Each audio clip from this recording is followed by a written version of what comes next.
श्री स्वामी समर्थ. बघा काय आहे श्री स्वामी समर्थ सेवेकरांची आचारसंहिता. रोज श्री स्वामी चरित्र सारामृत या पोथीचे क्रमशः 3 अध्याय वाचावेत. रोज 11 माळी श्री स्वामी समर्थ या मंत्राचा जप करावा.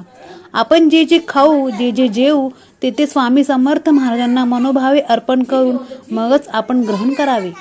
प्रातःकाली उठताना, रात्री झोपताना व एरवी देखील श्री स्वामी समर्थ महाराजांचे स्मरण करावे. श्री स्वामी समर्थ महाराजांची रोज नैवेद्य आरती करावी. आपले आचार, विचार, धर्म, संस्कृतीप्रमाणे असावेत. मद्य, मांस, वर्ज, परस्त्री माते समान असावी. माता पिता यांच्याबद्दल आदर व त्यांना संतोष होईल असेच वागावे. थोरा मोठ्यांचा मान ठेवावा. सर्वांशी नम्र भावाने वागावे. सद्गुरु प्रणित मार्गावर अनन्य श्रद्धा ठेवून इतरांनाही फलदायी व अनमोल मार्गावर जास्तीत जास्त